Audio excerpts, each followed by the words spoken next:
All right, we're back. Time for the third part of our introductory videos here for the Oscars at a Glance 2026 season. And we're going to start, of course, with the Fall Film Festival previews. So we're going to look at Venice, Telluride, and Toronto in that order, just because that's how they start. And we'll go ahead just really quick about Venice, because at the time of the shooting here, we're a couple days into Venice. Telluride is just beginning today, so I've been checking to see like what news we have. If the movie has already premiered at the time of the recording here, we'll go ahead and talk about its reaction or some of the reviews if they're posted and so on and so forth. Let's see here.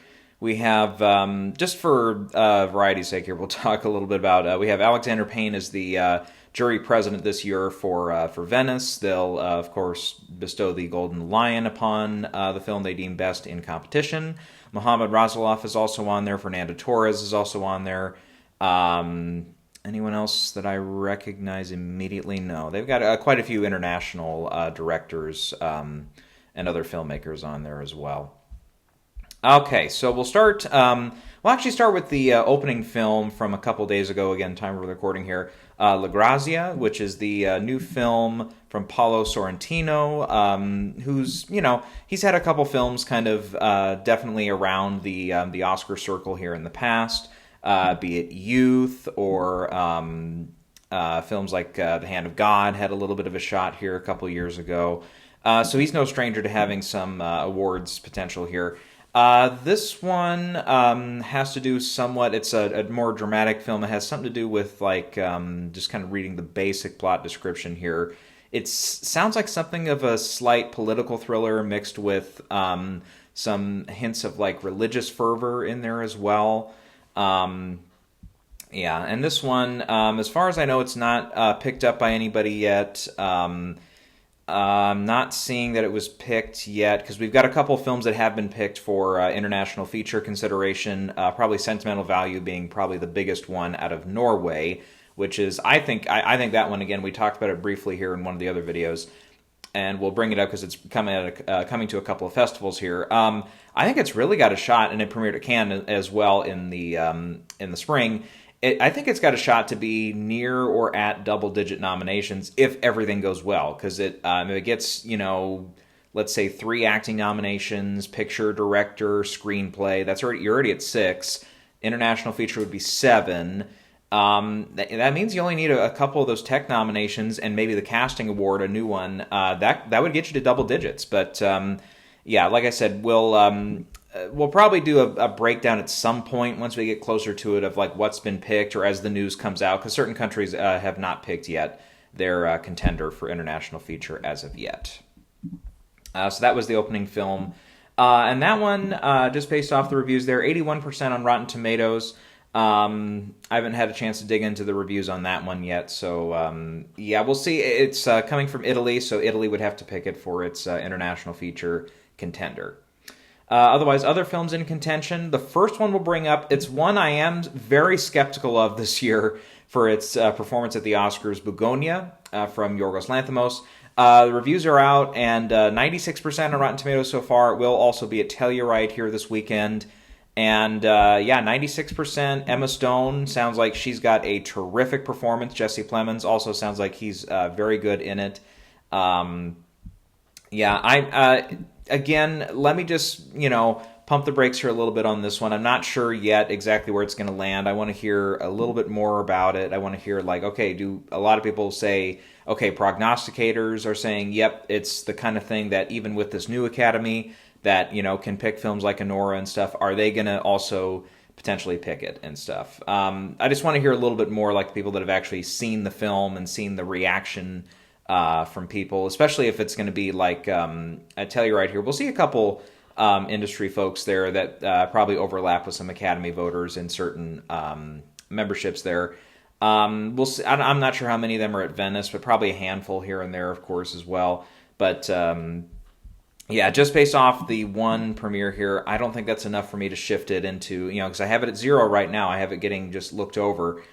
I don't know. I just need a little bit more time on that one before I start putting it in for a lot of stuff. The next one I'll bring up is Father, Mother, Sister, Brother.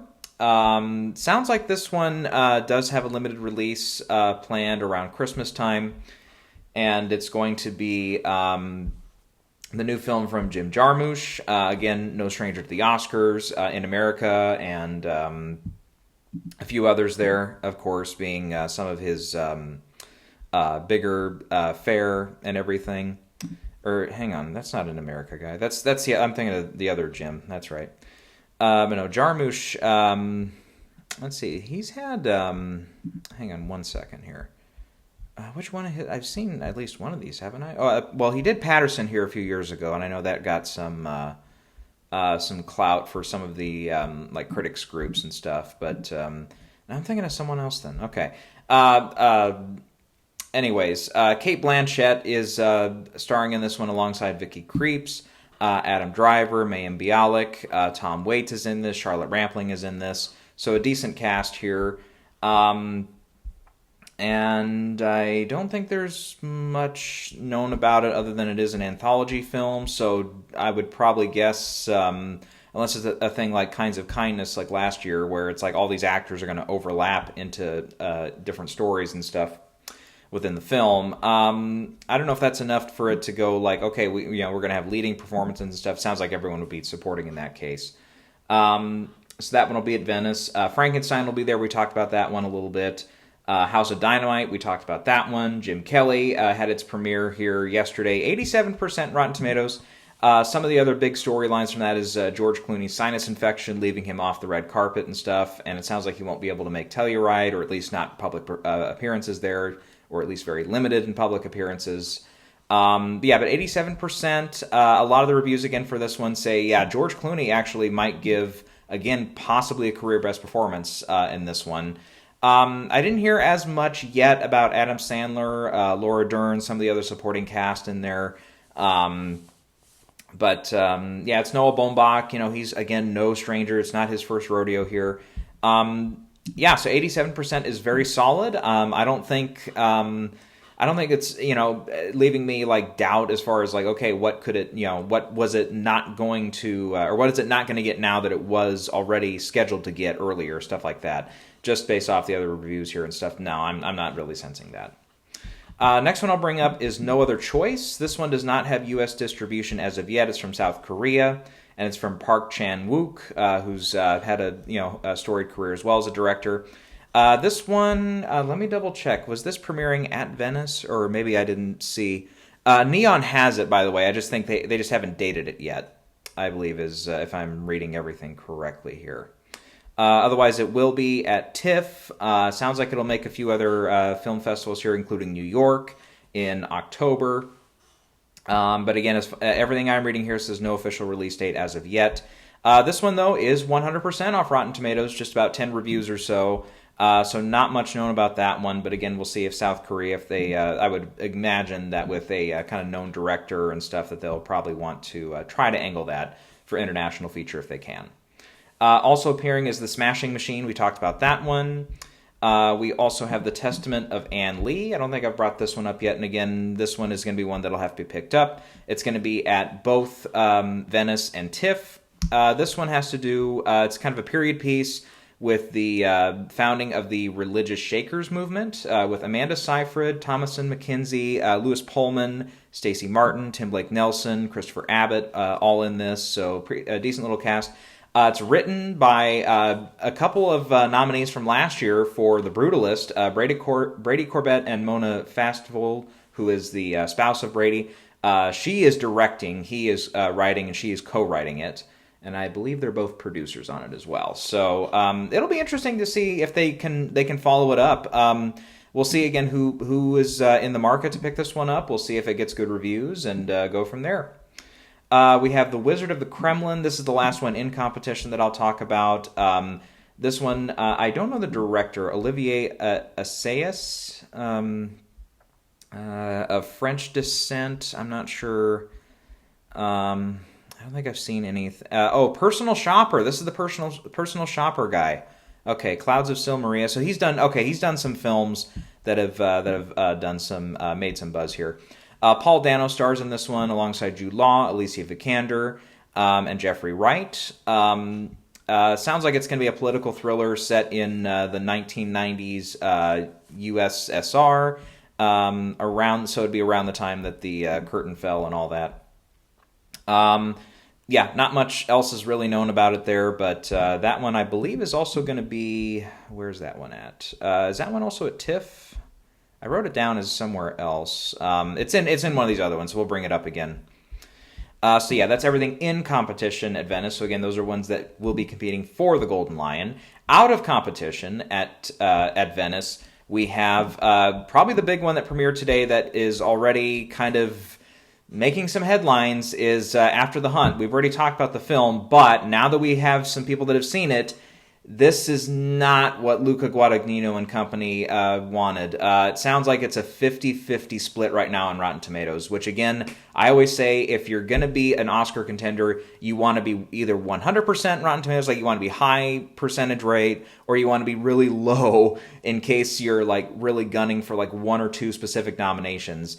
If you're right in the middle, that means you're very split. That means you're probably going to get a lot of Academy members that like the movie and enough that are very dispassionate about it that it ends up really hurting you.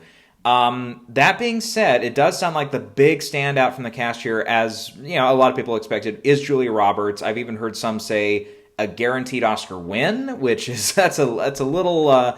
That's a little much, since we're so early in the going here.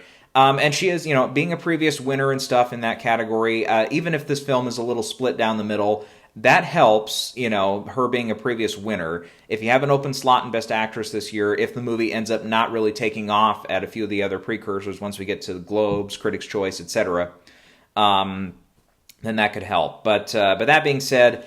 The split down the middle thing, that makes me pull back a little bit on this one. It might be a little overreaction. We'll get to, because it's one that I was very much considering, and I thought, again, here a couple days ago, I was thinking, okay, this might be one that ends up making a little bit of a dent at the Oscars. But right now, it's like, just based off the initial reactions here, and the fact this one is not going to show again until we get to, is this one at New York, I think? New York Film Festival will also be at, but it's skipping the other two September festivals, the big two being TIFF and Telluride. And instead it's going to be kind of quiet until we get closer to its release date, which will be in October, and it'll be right around that time that I think it'll premiere at in the States at New York, unless there's a couple, critic screenings or something in between, but yeah. Then we have Dead Man's Wire. This is a new film from Gus Van Sant. Bill Skarsgård, Dacre Montgomery, Coleman Domingo, Cary Elwes, and Al Pacino are in this one. I believe it's based off of a true story of a 1970s kidnapping. This is back, of course, when kidnappings were making up all the headlines. Patty Hearst probably being the most famous one. That whole saga and everything. This one, I believe, has not been picked up yet. It will also be at TIFF, but not much else is known about that one. Let's see. Next up is In the Hand of Dante. Julian Schnabel has directed this one. I'm trying to think here. What's he... a couple years ago, he did At Eternity's Gate. Of course, probably most famous, though, getting nominated for The Diving Bell and the Butterfly. In the Hand of Dante stars Oscar Isaac. It also has Gal Gadot, Gerard Butler, John Malkovich. Franco Nero is in this. Scorsese has an on-screen role here. Pacino again. Jason Momoa is in this. So actually, one of the more stacked casts that we've seen here. And it's also, just based off the details here, this one won't premiere until later in the festival here. So probably around the time this video uploads is probably when it premieres. Over 2.5 hour runtime, and it's kind of, I guess, an adaptation of Dante's Divine Comedy. Yep, and I think it sounds like it's more or less going to be something of a just set in modern times type thing. Then the next one I'll bring up, this is a film we don't really know much about, but it's from Japan. It's called Scarlet. Already we've seen a couple people really start to list this one as one to really watch out for in the animated feature race. I'll see if I can pronounce this director's name. It's Mamoru Hosada, who was nominated a couple years ago for Mireille, or Miri. I can't remember. I've heard it pronounced both ways. That was a few years ago here, but yeah, not much is known about the plot or anything. But yeah, I've heard a lot of people say that we should really look for that one. And then the last one here is Motor City, which I had pulled up here somewhere. Now I don't see it. Here it is. And this one has Shailene Woodley, Ben Foster, Ben McKenzie. Anyone else? I don't think I recognize anyone else here. This one doesn't really sound like it's going to be like a huge Oscar player by any means, just more of maybe of a commercial play. And it's set in the 70s. Sounds like it's more or less like a detective kind of police story of some kind. Again, I don't think it's up for, it hasn't been picked up yet by anybody, so yeah. Yeah, so right now at this rate, I mean, it's obviously extremely early, so I'm not going to give any predictions for who's going to win Golden Lion or anything, but that's everything that is going to be at Venice. We'll switch over now to Telluride, and here at Telluride we have Ballad of a Small Player is going to play there. Blue Moon will also play. Begonia, we've mentioned all those already. Next up, this is one we have not brought up yet, is Hamlet, another adaptation of Hamlet. It's going to be really interesting to see it play alongside Hamnet, a different film. But Hamlet, this one is directed by Anil Karia, who I might be a first-time director here. I'm not sure. Not much is popping up for me here. Riz Ahmed is going to play Hamlet with Morphy Clark as Ophelia. Joe Alwyn is in there. Timothy Spall, excuse me. And Art Malik, that name is familiar. I feel like I might know him. Or maybe see him in a movie or two. But, yep, again, not much is really known about this one. It'll be at Telluride and TIFF. Focus has picked it up, at least for its international rights. Sounds like it'll probably play somewhere in the States here at some point. But, again, I don't think they have an official release date for that one just yet. Let's see, where am I at here? Next up is Hamnet, so they're both playing at Telluride. The History of Sound is another one we'll bring up. This one actually also has Paul Mescal in the lead role. Josh O'Connor is also in it. And then I think Chris Cooper is the only other recognizable name I know here. This was a Cannes premiere, 65% on Rotten Tomatoes. I'm not sure if it's going to be, like, again, a huge Oscar player. I know there were definitely some people that saw it at Cannes that were very, very passionate about it. Sounds like it's set for actually release here in the early parts of September. I think I might have seen one or two ads for it actually online here or something.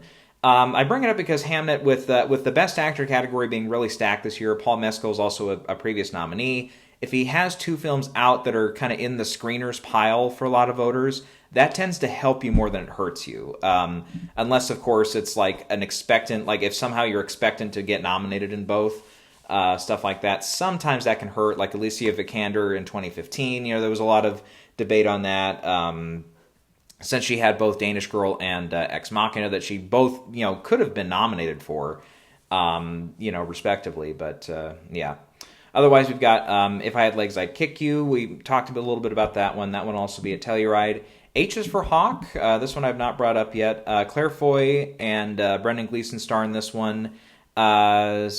Sounds like it sounds like it's just kind of a little bit, it says biographical drama, but I don't know.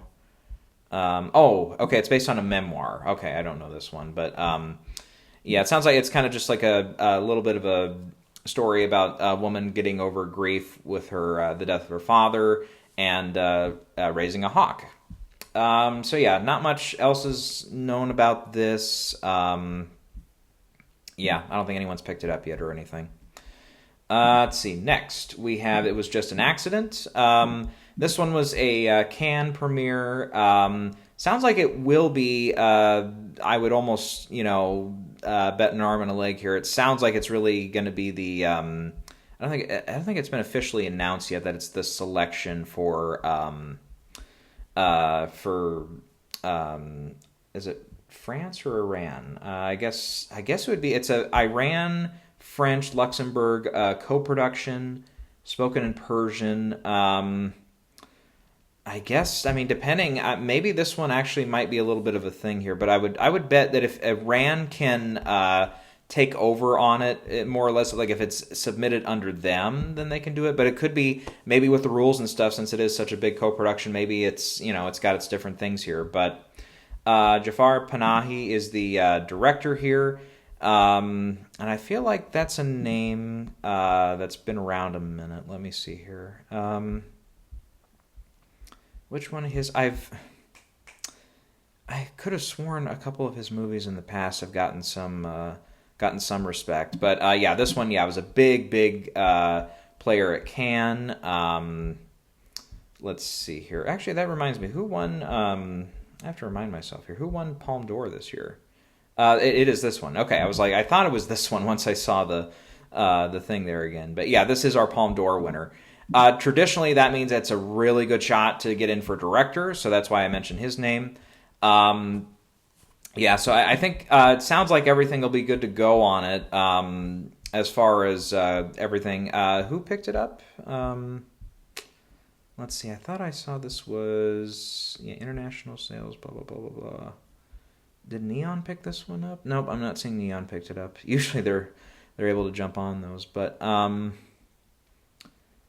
yes, there it is. Okay, I was looking around. I was like, I thought I saw it, but yeah, I thought I remembered reading that Neon picked it up, but yeah, they did. So that's 2 Palme d'Or winners in a row that they've picked up. So we'll see if Anora and now It Was Just an Accident can both bring them some Oscar glory here in different respects, whichever one it ends up being, because It Was Just an Accident, I think it could play for picture as well. Then we've got Jay Kelly will also play here at Telluride. The Mastermind will also be here. Kelly Reichardt directed this with Josh O'Connor starring. We've also got Hope Davis, Bill Camp, Gabby Hoffman in supporting roles here. I don't know much about this one. Sounds like it's, again, a 70s set heist film. Okay, it could be interesting. Do we have a release date on this one just yet? A couple dates. It looks like in setup. It was at Cannes. 89% on Rotten Tomatoes. Will be at New York, and I don't think it's been picked up yet. So. Not that I'm reading here, at least, but nope, nothing specific there. Okay. We've also got Nouvelle Vague. That'll also be at Telluride. We mentioned that one. Pillion will be playing here as well. This is one that premiered at Cannes as well. 100% on Rotten Tomatoes. We've got who's the 2 stars here? Alexander Skarsgård and Harry Melling are in this. Sounds like it's a gay relationship story. It doesn't really a BDSM relationship. Oh, okay, got that. Next up is A Private Life. This one stars Jodie Foster, Matthew Merlick, if I can ever pronounce his name correctly. They're both in it. I think Jodie's the star, though. This is also a Cannes player. Is at 79% on Rotten Tomatoes, and it's a black comedy mystery film, and it doesn't really give me much more of a description as of yet. Sony Pictures Classic will have it, though. I just don't think they have a solid release date on it just yet. This one will also be at TIFF. Let's see. Next is Sentimental Value. Yep, we haven't talked very much about this one just yet, but Joachim Trier is our director here, and again, I'm trying to pronounce it correctly here. Renee Renv, I've heard a couple different pronunciations, from most famous for Worst Person in the World, a performance that a lot of people, I think, really thought had an outside shot at getting nominated here a few years ago, is also in this. She's, I guess, going to be the lead actress in this. Stellan Skarsgård is also in this. Elle Fanning is in this. Corey Michael Smith, is also in this. I'm trying to think if there's anyone else I know in this. Not yet. Okay. But yeah, this one was also at Cannes. Had a really great reception there. It's 19-minute standing ovation, for if that's worth anything to you. 96% on Rotten Tomatoes. Won the Grand Prix prize at Cannes. So yeah, definitely had some lovers to it and everything. And with this one, who picked up this one? Also another one from Neon. So yeah, Neon's going to have some competition against itself here this year for sure. I think with this one, again, U.S. release in early November. I think it might play. I don't see it's going to play any other festivals though, outside of I believe TIFF. It's also going to be at. But yeah, and like we said, that one has already been the Norwegian entry for international feature this year.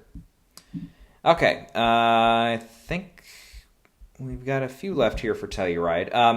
Springsteen, Deliver Me From Nowhere will premiere here. We talked about that one a little bit. And Tuner is also here.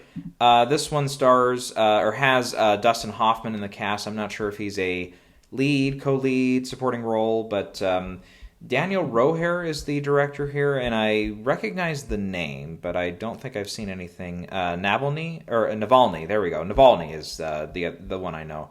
Yeah, and that did that get nominated, or was in the running to get nominated, I think?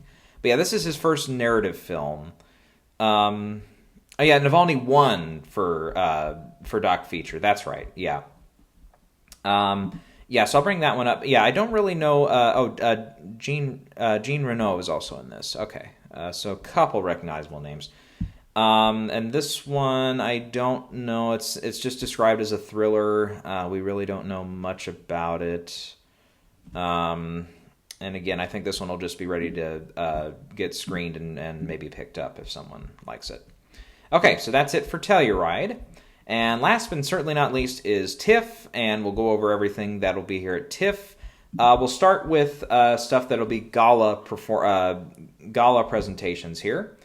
So with that, we'll have, let me make sure I'm on the right spot here.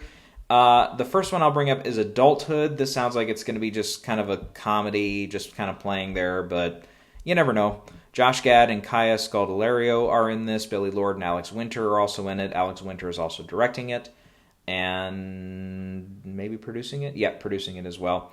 Sounds like it's just kind of a comedy film, kind of slightly dark comedy.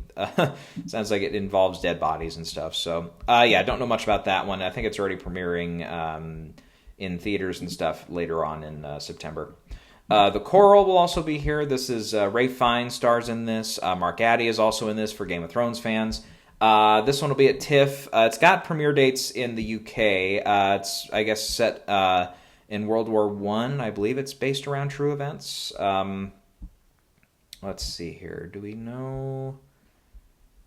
No, I don't think we have a distributor just yet on this one, but probably will be in the running there. Driver's Ed. This one is from Bobby Fairley of the Fairley Brothers, and Molly Shannon and Kumail Nanjiani are in this. Also, Alyssa Milano is in this. But sounds like it's kind of like another comedy, road comedy from one of the masters of the road comedies in the Fairley Brothers. Eleanor the Great will also be here. We mentioned that one a little bit in one of the other videos. Eternity. Haven't talked much about this one yet. This one stars Miles Teller, Elizabeth Olsen, Callum Turner, Divine Joy Randolph, and I think that's everyone I know in this one. A24 has this one. I know there was a preview for it, but it sounds like this one, again, it's kind of playing as more of a commercial thing. I don't really suspect that this one's going to be a gigantic Oscar player, but we'll name drop it just in case. Hamnet will also be a gala presentation. No Other Choice, which we mentioned. Nuremberg, we've mentioned. Peak Everything. I don't think I've talked about this one yet. Piper Perabo is in this, and I thought I recognized one or two other names, but now they're not. Okay, and I think this one has to do with like kind of a mental health kind of love story, more or less, is the sense I'm getting from this one. Was at Cannes, had a couple screenings there, 76% on Rotten Tomatoes, so not too bad. And again, I don't think this one, did it pick up a distributor? I'm not even seeing it picked up a distributor, so okay. Let's see, then we have A Private Life, which we talked about, Roofman, which we've talked about, Two Pianos. This one is the last one that'll be a gala presentation. Charlotte Rampling has a role in this. It's, let's see if I know the director, Arnold Deshplin. Let's see. I don't think I recognize anything else he's directed. But, since we had an Oscar nominee in there and stuff. And yeah, basically it sounds like it's kind of a love story mixed with a lot of piano playing and stuff. So, okay. Not much else on that one just yet. For special presentations, and Sons is the first one I'll bring up here. This one, written by Sarah Pauly. Pablo Trapero is the director. Bill Nighy stars in this. We've got George McKay, Noah Jupe, or Jupe, or however you pronounce his name. Imelda Staunton is in this. Johnny Flynn. Dominic West is also in this. I think that's everyone I know from that. Yeah, sounds like kind of something of a family reunion type story, a little bit of a drama, it sounds like. Then we have Bad Apples. This one has Saoirse Ronan in it. And I think she's the only recognizable person I know in this. But yeah, it has to do with something like a borderline inappropriate relationship between student and teacher, something like that. I don't think it's like a love story by any means or anything like that. But yeah, I think it's, maybe something, I don't know, there's something with it. Yeah, I've seen a couple people talk about this one already that have, a couple screenings went on elsewhere in the, I think a lot of places in Europe. Republic Pictures has this one, and I don't think it's been slated yet for a release date, but that's one to bring up there at least. Ballad of a Small Player is here. California Schemin'. This one is James McAvoy is directing and co-starring in this, or has a supporting role, I should say. He's not co-starring as far as I know. Has to do with a rap duo impersonating Americans, as I would imagine they're British rappers impersonating Americans. Not much else is known about that one. One that I'm kind of interested in, and I would imagine it's going to get picked up, is Christy, which is the biopic about Christy Martin, starring Sydney Sweeney. Ben Foster is also in this, Merritt Weaver. And Sweeney also, I believe, is a producer on this as well.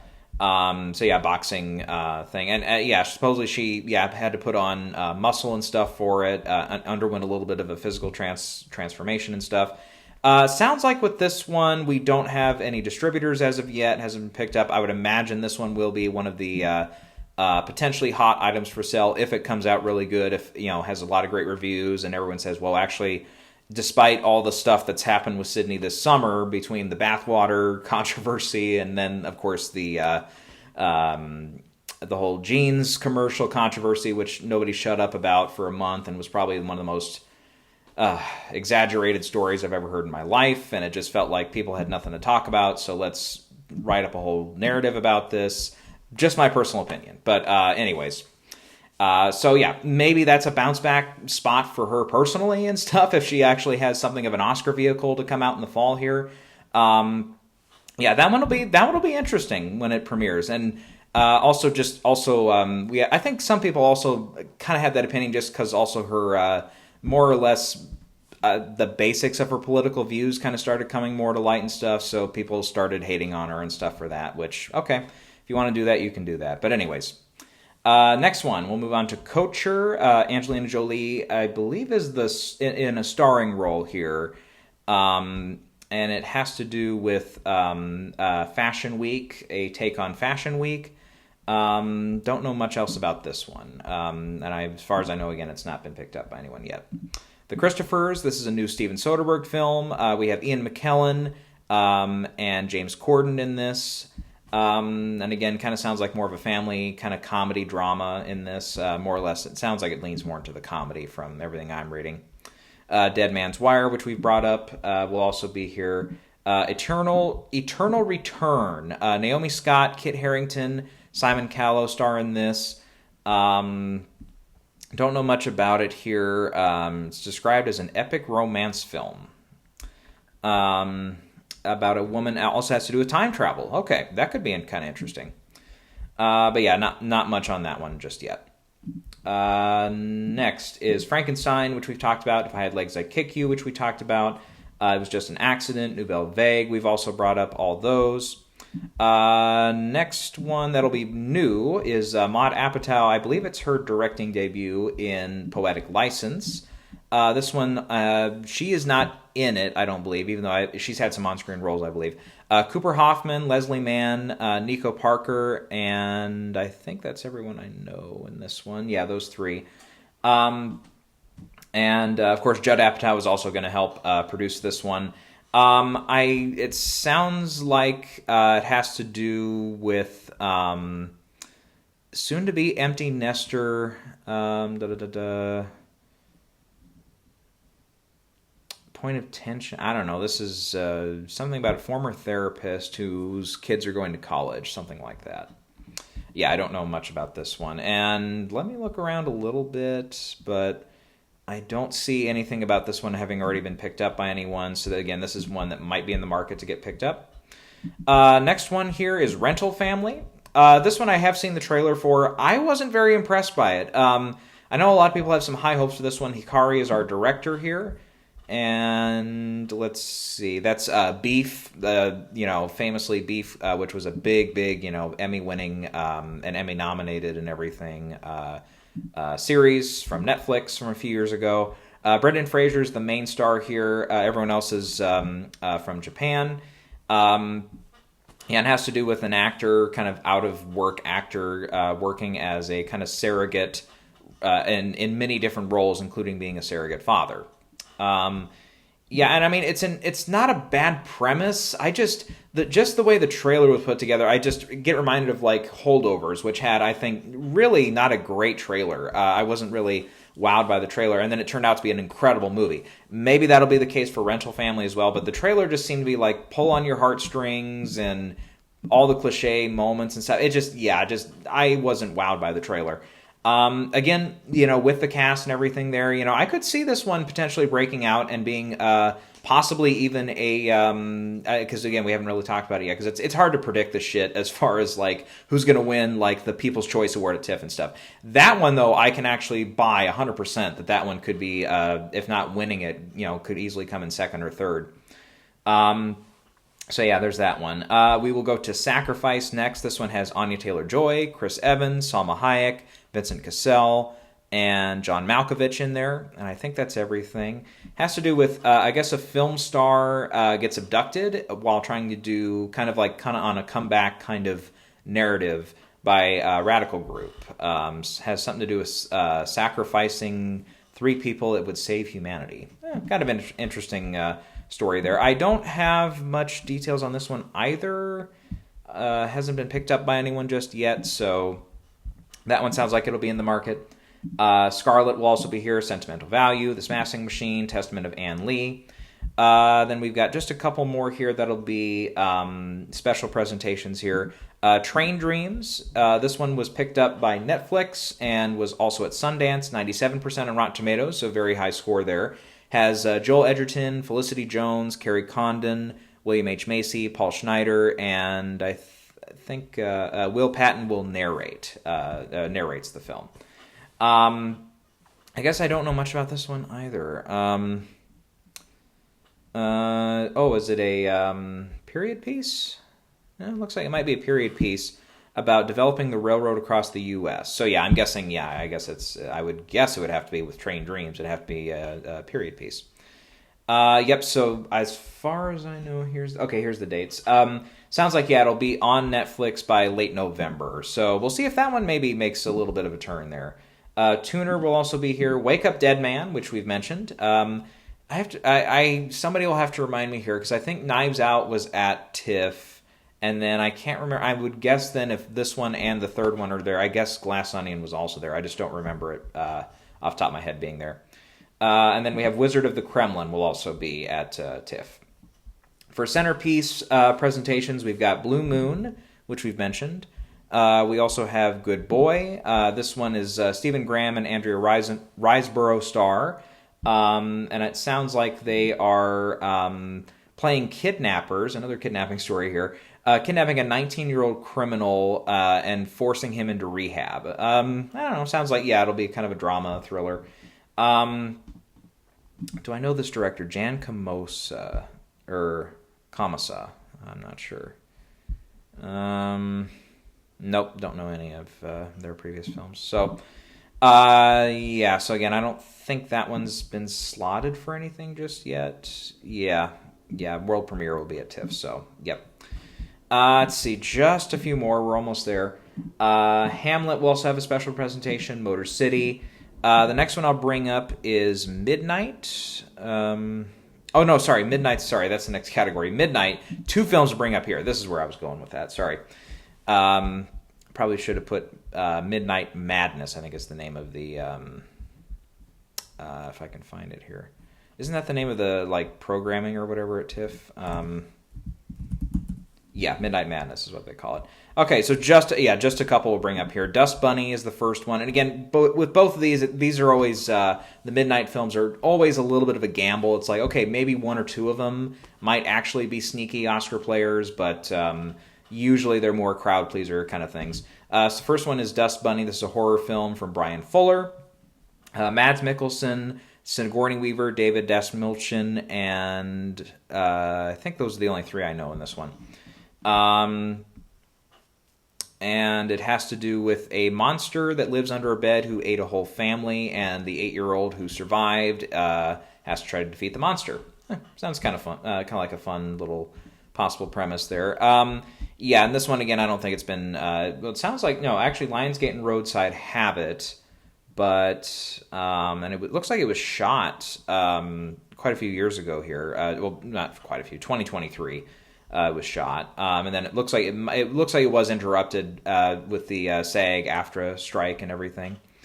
Yeah, and otherwise, it's got a premiere date of in December, so I don't know much else as far as that.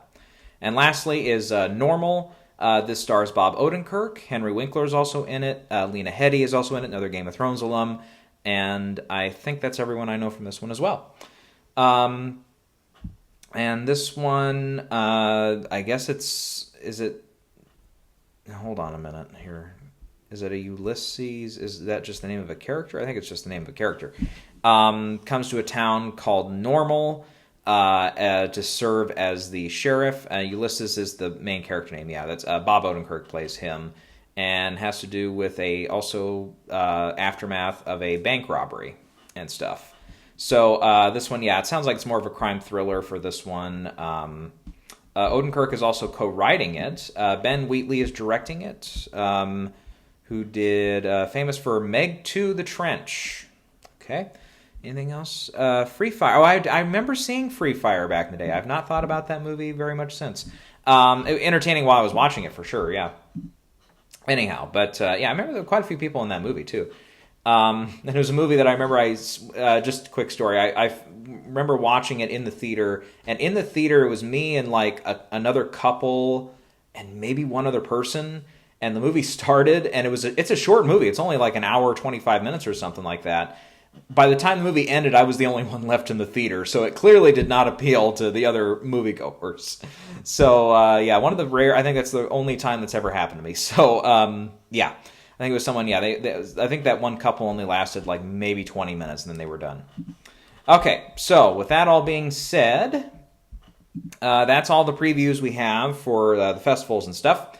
Let's go ahead and get out the very, very early, way too early predictions for who's going to win, who's going to be nominated in the top 8 categories. So, as the placeholder, my first pick, I think, to win Best Picture, I think I'm just going to have to go with Sinners for now.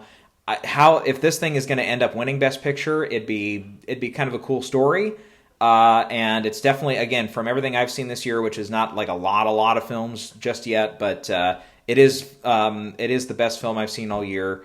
So I have that one in first as the placeholder. Wicked for Good I have in second, then Sentimental Value, Hamnet in fourth, One Battle After Another in fifth, Jay Kelly in sixth, The Ballad of the Small Player in seventh, Springsteen in eighth, Avatar Fire and Ash in ninth, and It Was Just an Accident I have in 10th.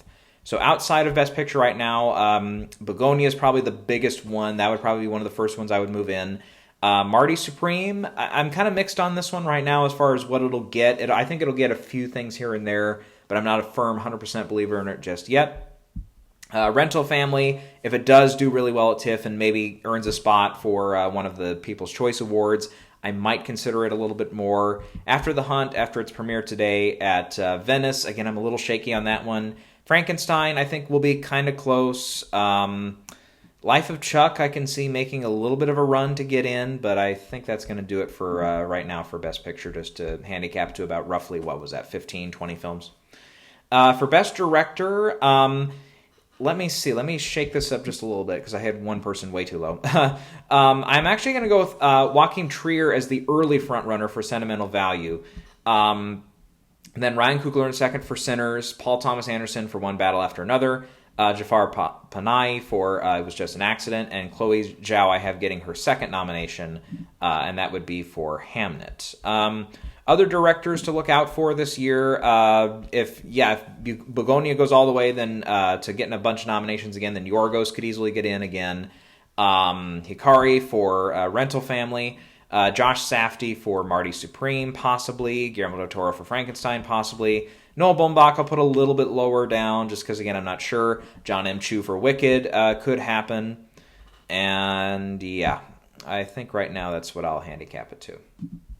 In Best Actor, now, this is a tough film to get, a tough category to get down to 5 nominees. But right now, the 5 I have, Jeremy Allen White is the early frontrunner for Springsteen, Timothée Chalamet for Marty Supreme, Michael B. Jordan for Sinners, George Clooney for Jake Kelly, and Daniel Day-Lewis for Anemone.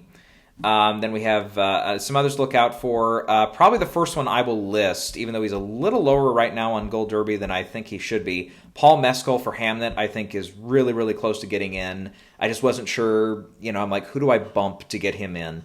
Brendan Fraser for Rental Family right now is the front runner on Gold Derby, but that'll probably shift a little bit as we get further down the year.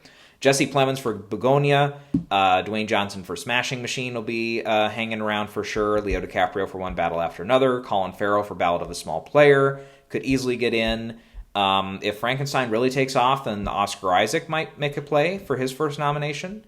And I feel like we're missing maybe 1 or 2 here right now, but no, that's still a lot of people we've named off. So yeah, like I said, Best Actor will be kind of a tough one until we get more settled in, like, okay, who's more consistently making it to those precursors and stuff. It's going to be a little bit of a minefield. For Best Actress, Renee Renvie is my first pick here for Best Actress for Sentimental Value.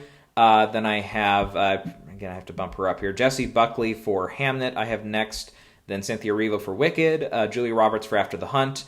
And the 5th spot, I'm going to go with, I don't think it's going to get much else, but Die My Love, Jennifer Lawrence is the lead actress in that. Again, I kind of right now, just because she is a former winner and stuff, so I have 2 former winners in here, and a couple of previous nominees. Rose Byrne, again, I'm just shaky on that because I'm not sure what else that's going to get. Emma Stone, yes, absolutely will be in consideration, it sounds like. Emily Blunt possibly for The Smashing Machine, and then June Squibb for Eleanor the Great. And boy, after that, it looks like it's going to be a little more scarce this year as of right now. But we'll see a couple more things. We'll see what really hits at like TIFF, anything that's new at Telluride that we haven't seen yet, or anything yet to premiere at Venice. We could see 1 or 2 contenders come up still. Let's see, in supporting actor, I have Stellan Skarsgård as the frontrunner for now for Sentimental Value, and then Jeremy Strong for Springsteen.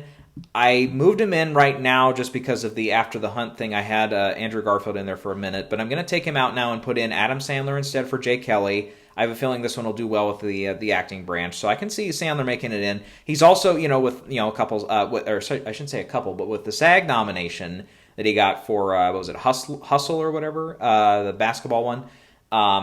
And yeah, just he's kind of just been kind of one of those actors between Uncut Gems and everything else lately. It's like, yeah, it sounds like one that I can see some voters getting sympathetic toward and wanting to put Adam Sandler finally in. And then I have both Delroy Lindo and Miles Canton in for Sinners in supporting actor. Let's see. Otherwise, I know some people also like Jack O'Connell for Sinners. Personally, I don't think, the other 2 that I put in, they have way more screen time. And personally, I like their performances better. Sean Penn, we mentioned for One Battle After Another. Again, I would also throw Benicio del Toro in for that same film. Sean Bean for Anemone, if that one does take off. And yeah, I think that's it for now. Then we have supporting actress. Early frontrunner here. This was kind of a tough call, but I think for the moment, sentimental value go over well enough. I think Elle Fanning can get a nomination here. And again, just as a placeholder for now. Then Ariana Grande for Wicked. I have Inga Itzbader Lilias as also a contender here from sentimental value. Wunmi Musaku for Sinners I also have in. And in the fifth spot, Laura Dern for Jay Kelly. Some people, again, if you're high on Marty Supreme, then Gwyneth Paltrow had kind of a bigger spot in the trailer there. I don't know if that'll be enough to put her over the edge or anything. Io Edebiri for After the Hunt. A few people like Jennifer Lopez for Kiss of the Spider Woman here. Couple potential players from Rental Family. And yeah, I think that's it for now. Again, I would probably put more of my money on Wunmi from Sinners than I would someone like Haley Steinfeld, even though she is a previous nominee. And then for the screenplay categories, early picks for original screenplay, I've got Sentimental Value out front, followed closely by Sinners. That one I'll probably flip-flop once or twice for now. Jay Kelly I also have in there. It was just an accident I have getting in. And Marty Supreme is my fifth pick here. So I do have Marty Supreme getting in for actor and screenplay right now. Otherwise, Rental Family, After the Hunt, Roofman potentially could break in here. From some of the smaller films this year, we could see even one, I don't think it got a lot of attention, and it didn't really get a great box office haul, but like Sorry Baby, I know some people said that could be like maybe a critical darling at a couple for a couple prizes this year. Yeah, we mentioned one or two there the other day as well that are also an original. And on the adapted side, right now, I think I'm going to go with Hamnet to win. One Battle After Another I have in second place. Wake Up Dead Man in third. Springsteen in fourth. And The Life of Chuck I'm going to hang in there in fifth place. And that one, I mean, I've got, Begonia could very easily steal one of these spots, again, if I start picking it for more things. Frankenstein and Ballad of a Small Player I would probably put up there as well. Wicked I think will have a little bit better of a shot this year, especially if it ends up being Wicked kind of being like, okay, we gave the first Wicked a couple nominations here and there and stuff. I shouldn't say here and there. It got, 9 or 10 or whatever it was. I think 10. And it's like, okay, if they want to save their flowers for the second one, then yeah, screenplay could very easily go along for the ride. And I think that's all I've got for now for adapted. Okay, so again, that's my very early picks here. We've got all these festivals are happening kind of simultaneously pretty soon here. Well, not quite, actually. Telluride, I think, does wrap up right before Toronto starts. So Venice and Toronto, as usual, do overlap a little bit this year. Yeah, we'll probably come back here. I'm not sure when, time-wise, we'll see. Probably it's if anything, we'll do after Golden Lion, where we've got all the Venice stuff done. But we probably might end up waiting till after TIFF is done as well. That way we have the People's Choice winners. We have the Golden Lion winner. We have everything from Telluride screened. And we have maybe a little bit clearer of a picture. But that's all I got for now. So we will come back at a later time. And we'll see where the race is in a few weeks.